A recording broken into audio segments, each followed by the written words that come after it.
9월 5일 화요일 아침 묵상 열왕기상 2장 1절에서 12절 다윗의 유언과 죽음이라는 제목을 가지고 말씀을 살펴보겠습니다. 한번 따라하겠습니다. 다윗의 유언과 죽음. 이 다윗의 유언은 아주 독특성을 가지고 있죠. 이게 하나님의 예언적 성향을 갖고 있어요.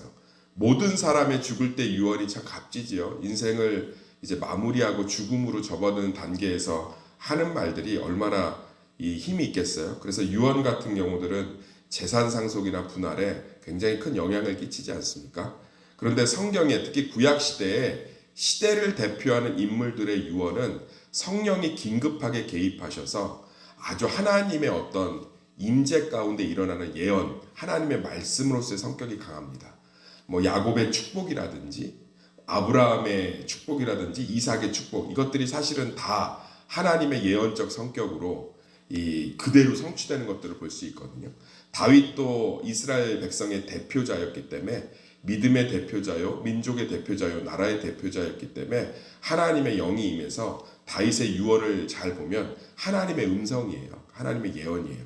그러면 목사님이 죽을 때도 그건 하나님의 예언입니까? 그렇지 않죠. 아까도 얘기했지만 구약 시대에 한 민족이나 그 나라를 대표하는 하나님의 독특한 사람들이 있어요. 아브라함, 이삭, 야곱, 다윗, 요셉, 이런 사람들의 죽을 때 유언들은 성령께서 임재하시는 거예요. 성령께서 임재하셔서 강력하게, 지금은 일어나지 않습니다. 강력하게 그들의 입술을 통해서 자기 죽음과 삶에 대한 통탄과 회한이 아니라 하나님의 말씀을 죽음 앞에서 예언자처럼 전하고 있습니다. 그래서 오늘 다윗이 열왕기상 2장 1절에서 12절 다윗이 죽으면서 하는 말들은 믿음의 생활을 하고 있는 우리 신자들에게 주는 동일한 하나님의 말씀인 줄 믿습니다.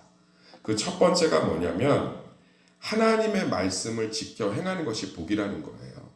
그러니까 이걸 우리가 머리로는 알고 있는데 다윗의 인생 가운데서 한번 떠올려 봤으면 좋겠어요. 아무것도 없는 사람이 한 나라의 왕이 됐고 한 나라의 왕이 되어서 그저 그냥 왕으로 산 것이 아니라 지금도 이스라엘 백성들 국기에 다윗의 별이라고 다윗을 기억하고 있고 정말 이스라엘의 왕 중에서 최고의 왕이며 하나님께 칭찬받은 사람입니다. 그렇지만 그의 인생을 우리가 자세하게 성경에 기록된 대로 들여다보면 인간적으로는 우리보다 볼품없는 사람이에요. 사무엘이 하나님이 이세의 아들들 중에 왕감이 있다. 그러니까 얼마나 좋았겠어요. 아버지 이세가. 그래서 아들들을 다 데리고 오는데 다윗은 안 데려와요. 아버지한테 인정받지 못한 사람이에요. 죄송하지만 남자들의 열등감과 남자들의 폭력, 남자들의 자존심은 다 아버지로부터 인정받지 못하면서 비롯되거든요. 아버지들 자녀들 칭찬 많이 해주세요. 아버지에게 인정받지 못한 자녀들 굉장히 많이 힘들어합니다. 아버지한테 인정받지 못한 사람이 다윗이에요. 하나님이 다 아니라고 하니까 다른 아들이 없습니까? 라고 사무엘이 물어보니까 이새가 정확히 얘기했어요. 없습니다. 들판에 노는 애 하나 있는데 걔는 아닙니다. 이 얘기예요. 데려오라고 그래요. 그러니까 사무엘이 다윗을 보고 뭐라고 그랬냐? 하나님께 맞지요. 뭐 몸이 붉었다 그러는데 이렇게 어리고 생각 없고 철딱서니가 없고 그게 다윗이에요. 다윗은요 골리앗 앞에서도 형들한테 무시당했고요. 평생을 아무 이유 없이 사울에게 죽음의 위협을 받아 쫓김당했고요. 결혼도 자기 마음대로 못했고 심지어 2가지 큰 죄를 졌죠. 이런 죄는 대한민국에서도 잘 안 지어요. 유부녀와 불륜을 일으키고 그 남편을 청부살인하고 인구조사를 통해서 국가 내란죄, 반역죄를 도모하고 그래서 하나님의 칼이 그 집에서 떠나지 않아서 끊임없이 자녀들에 의해서 수치를 당하고 쫓겨나고 죽음의 위협 가운데 있고 평생 오늘도 나오지만 스루의 아들 요압이요 다윗을 얼마나 협박하고 무시했는지 몰라요. 가장 최측근에 있는 사람이 다른 사람들이 보기에는 최고의 충성스러운 사람인데 실제로는 그 사람이 자기를 계속 무시하고 있는 거 쉽지 않다고요. 이 쇼윈도 우정이에요. 쇼윈도 우정. 요압은 성경을 보면 다윗 곁에서 모든 백성들이 칭송할 정도로 충성된 자였어요. 요압 같은 사람이 있어서 다윗은 얼마나 행복할까. 그런데 실제로는 정말 엄청 무시합니다. 엄청 무시한다고요. 다윗의 삶을 살고 싶냐고 저한테 물으면 저는 안 살고 싶어요. 그랬던 다윗이 모든 사람에게 사랑받고 하나님께 사랑받고 강건하고 하나님의 시편을 읽어보세요. 그가 우울증 우리 같았으면 이런 환경이면 100% 우울증 걸리죠. 맨날 상처받아서 예배 안 나오고 싶어요. 하나님 살아계신지 모르겠어요. 다윗 앞에서 상처 드러내시면 안 돼요. 다윗 앞에서 저 죄 지어서 이제 하나님 앞에 못 나올 것 같아요. 다윗의 죄 정도를 짓지 않으면 감히 죄를 논하지 마세요. 여러분 의인이에요. 다윗에 비해서. 근데 그 다윗이 오늘 고백하잖아요. 죽으면서 하나님의 영이 임해서 하나님의 말씀 때문에 이렇게 살았다. 할렐루야. 아무리 가난하고 아무리 주변에 괴롭히는 사람이 있고 아무리 내가 가족들에게 상처받고 아무리 연약해서 넘어짐이 크더라도 하나님 말씀 붙들면 사는 줄 믿습니다. 다윗이 얘기하잖아요. 다윗이. 그러면서 뭐라고 하냐면 2절에 같이 읽어볼까? 2절 시작. 내가 이제 세상의 모든 사람이 가는 길로 가게 되었노니 너는 힘써 대장부가 되고 하나님 말씀 붙드는 거에 용기 내라 이거예요. 확신하라 이거예요. 걱정하지 말라는 거예요. 그거 하나 있으면 산다는 거예요.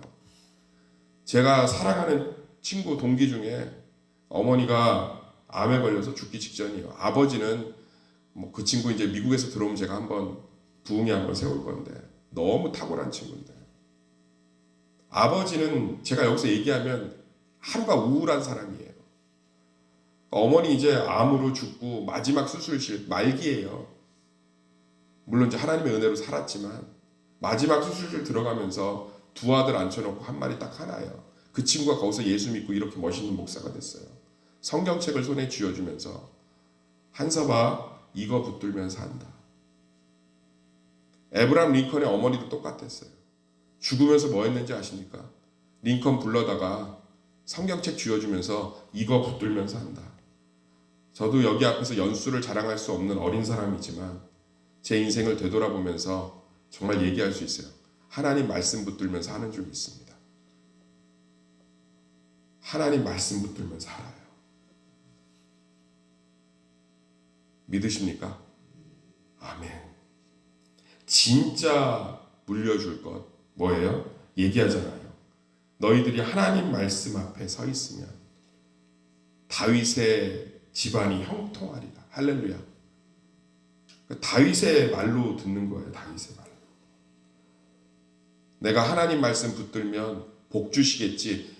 하나님 말씀 자녀들한테 이렇게 고백하면 하나님이 내 입술 들으시겠지. 그런 것도 좋지만 진짜로 한번 경험해 보세요.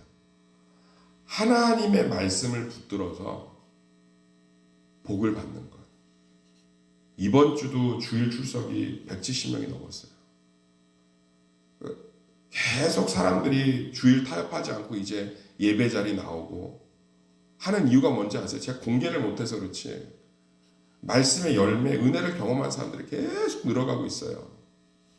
그러니까 말씀 붙드니까 정말 사는 거죠. 말씀 붙드니까 길이 열리는 거예요.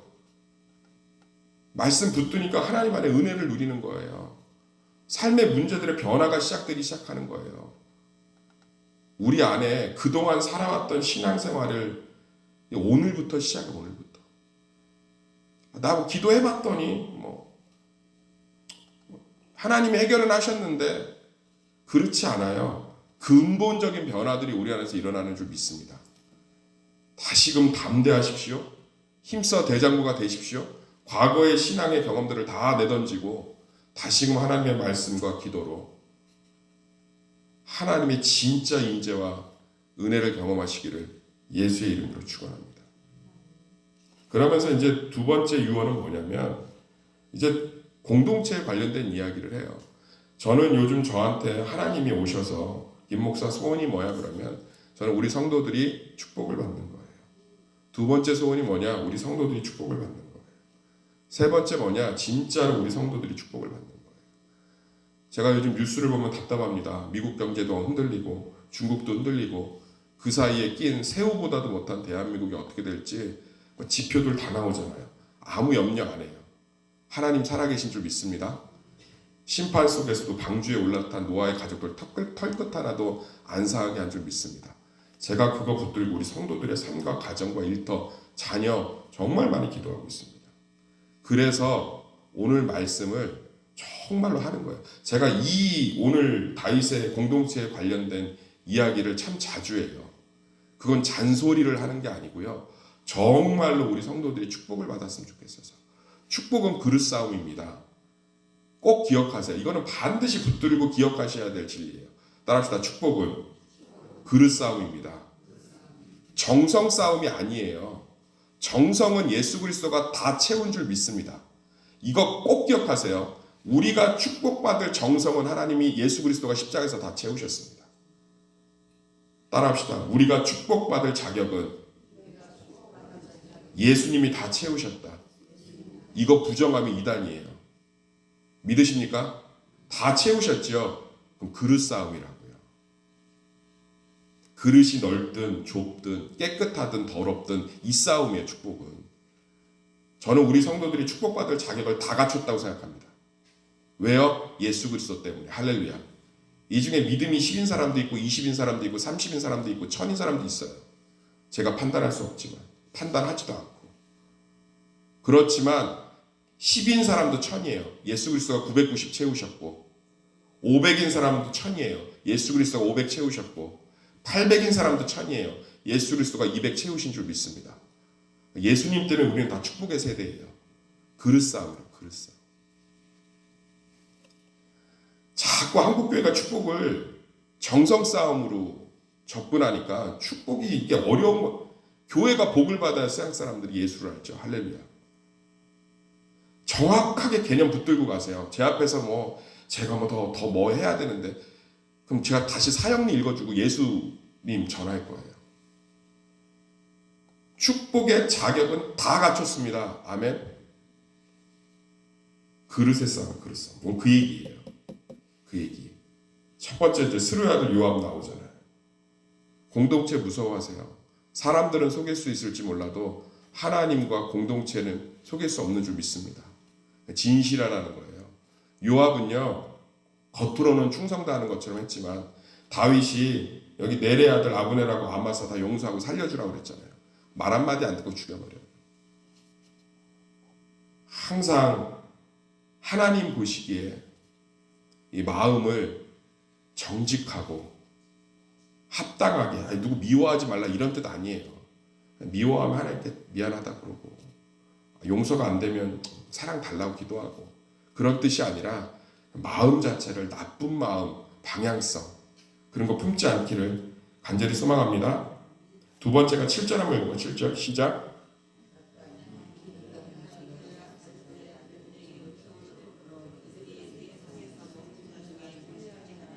내가 내 형 압살롬의 낯을 피하여 도망할 때 그들이 내게 나와. 고마운 사람은 잊지 마세요. 제가 안타까운 게 뭐냐면 우리 서로가 참 고마운 게 많은 사람들이에요.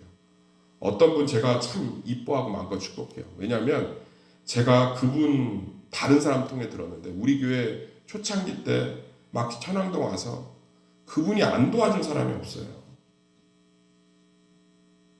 그분이 안 도와준 사람이 없다. 담임 목사로 그분에 대한 깊은 고마움이 있습니다. 그분 부서 마음껏 축복하고 막 이래요. 어떻게든 도우려고 그러고. 사랑하는 세스마크에서 내가 지금은 그 사람과 관계가 틀어졌어. 예전에 그 사람한테 은혜 받은 거 있으면 그런 마음 먹으시면 안 돼요. 하나님이 딱 기억하잖아요. 압살롬을 피해 도망갈 때 물 한 잔 떠준 사람 하나님 기억하시잖아요. 은혜는 잊지 않기를 간절히 소망합니다. 이런 게 축복의 그릇이라고요. 하나님 앞에 공동체 저기하지 말고 따뜻하게 품어주고 누가 내 욕해도 그 사람 이해해주고 남욕하지 않고 누가 나한테 물 하나라도 대접하면 그 사람 위해서 축복해주고 그런 그릇들이 준비될 때 하나님이 막 담으세요. 막 담아. 할렐루야. 막 담는다고. 아멘. 제가 뒤돌아보면 저는 손님이나 객이나 과부나 원수나 그렇게 막 함부로 대하지 않았던 것 같아요. 그냥 나름대로 정말 이가 갈릴 정도로 제가 바닥이었을 때 전화 한 통이 없었어요. 그게 너무 서운해서 인간적으로 제가 완전히 망했을 때 아무것도 없을 때 나한테 문자 하나라도 위로 문자 보내준 사람을 다 적어봤어요. 18명 나오더라니까. 18명. 지금도 갖고 있어요. 18명. 그 사람은 지금도 챙겨요. 축복하고 안부 전하고 어제도 그분하고 통화했어요. 잊지 않는 거예요. 그리고 항상 세워주고 격려하고. 아니, 목사님은 뭐 맨날 격려밖에 안 해줘요. 목사님의 칭찬은 다 해주기 때문에 뭐 효력이 없대. 한번 지적해요. 그럼 계속? 그 뜻이 아니고요. 요압처럼 살 필요가 뭐가 있어요. 자꾸 세워주고 격려하고. 할렐루야. 심의 기억하라고 하잖아요. 심의. 힘들었을 때는 다윗이 어떻게 해요? 쫓겨가고 바닥이었을 때 저주했던 사람 심의. 하나님이 기억하라고 그러잖아요. 힘들었을 땐 건드는 거 아니에요. 남편 때문에 괴로워하는데 나 저 집 저럴 줄 알았어. 그 입에 화 있을진저. 어떤 사유를 제외하고요. 우리 지체가 아파하면 그 사람은 품어주는 거예요. 할렐루야. 그렇게 뭐 목사님을 힘들게 하더니 정말 그 화가 그대로 옮겨갈 줄 믿어요. 그런 얘기 하는 거 아니에요. 아무리 목사를 힘들게 했어도 힘들면 가서 끌어안아 주는 거예요. 할렐루야.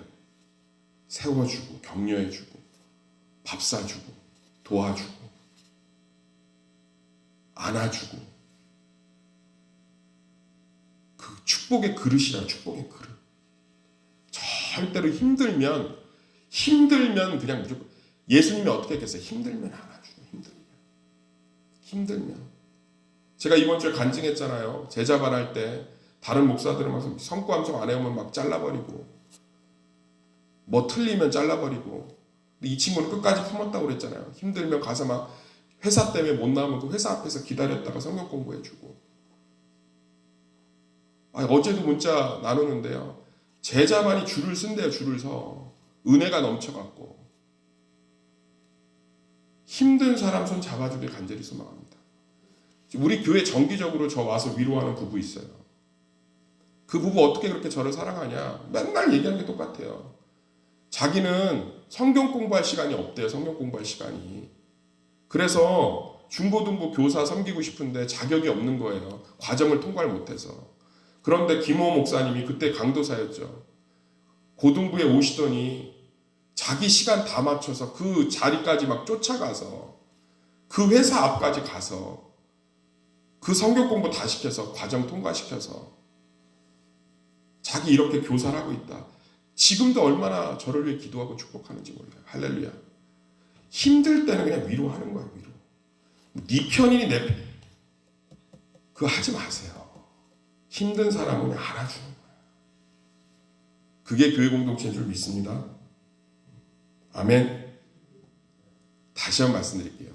축복을 정성에서 찾지 마세요. 그릇에서 찾으세요. 하나님이 주실 준비하고 계신 줄 믿습니다. 마음껏 넓혀서 돕고 공동체 사랑하고. 그렇잖아요. 이 바르실레의 아들들 같은 교회에서 아무도 돕지 않는 일들 제가 하겠습니다. 그 말 고백하는 가운데 어떤 분들 보면 별로 뭐 그릇도 깨끗하지 않은 것 같고 그렇게 뭐 시무이 같은 모습들도 있고. 근데 하나님이 참 축복을 주는 거 보면 바르실레의 아들들 같은 면이 있어요. 남들이 맞지 않은 거, 남들이 버린 거, 남들이 다 외면하는 거 가서 서 있고 품고 축복 주잖아요. 제가 너무 안타까워요. 저는 우리 성도들이 앞으로 복을 많이 받을 줄 믿습니다. 정성이라는 개념을 다 던져버려서 예수 십자가 앞에 그분이 완성한 줄 믿습니다. 자격의 자격, 마음 그릇 넓이. 남한테 뭘 대접해도 가장 좋은 것으로. 내가 안 먹을 것 같으니까 주고 남으니까 주고 그 그릇에다 뭘 담겠어요? 내가 먹고 싶은 거지만 나눌 때, 그때 바르실레 아들들처럼 하나님이 기억하시는 거예요. 할렐루야. 내게 좋은 것을 나누고 품고 세우고 더 힘들고 어려운 분들 위해 기도해 주시고, 그래서 정말 오늘 다윗의 유언같이 하나님 말씀 붙드는 것에 담대하고 우리 주변에 준 하나님의 축복의 그릇들 많잖아요. 아픈 사람들만 눈이 번쩍번쩍 하겠죠. 저 사람들 축복의 그릇이야.